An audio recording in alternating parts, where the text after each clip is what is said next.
Well, let's continue with the Arch's birthday celebration. Let's have this conversation now with Advocate Dumisa Ntsebeza, who's a former TRC commissioner and worked very closely with the Archbishop when he was the TRC chairperson back in the 1990s. Advocate, good to have you, and a warm good morning to you. Thank you for your time this morning. Now, I mean, I have to say, yes, he's got the Archbishop, that is. He's got many titles, being Archbishop, sitting on the Truth and Reconciliation Commission, but I can't help but feel him as the people's grandfather, the man who wears, his emotions on his sleeve, the man who will be honest with you.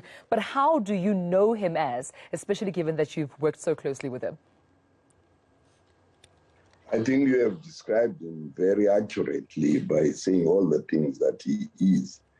My first encounter with him was quite moving, because at the time, and I'm talking about 1968, he was at the Federal Theological Seminary in Alice, and I was doing my second year in BA in the University of Fort Hare, which was adjacent to the university, to the Theological Seminar.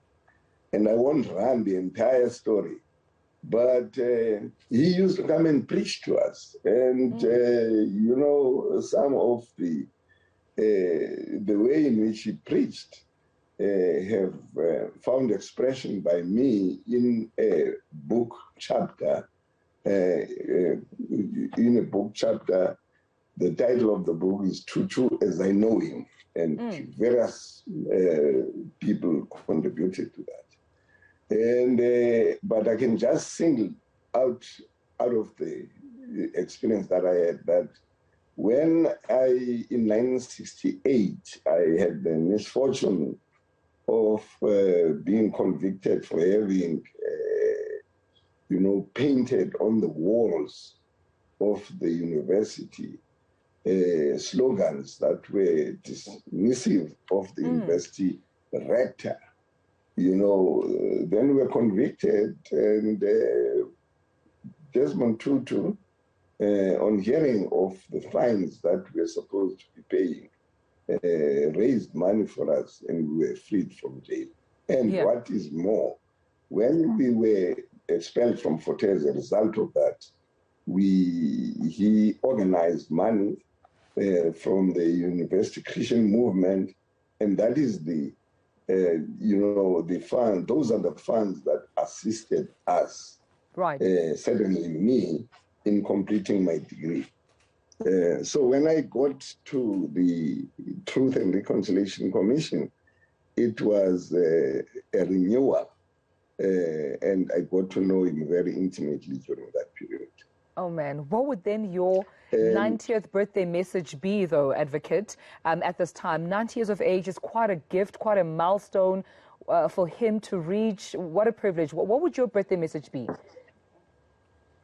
To me, I don't know if I could improve on what I said when I wrote that article in celebration of his 75th birthday. That was now 15 years ago. And if you can allow me to read, I said, the greatest birthday gift we can give to Archbishop Desmond Tutu Emeritus is to make sure that the Desmond Tutu Peace Center, which is now the foundation, lives up to its promise. For through the center, the Tutu legacy will endure long after he has departed. That is the only basis on which we can allow him to die, even after 75 years. I say the same thing today.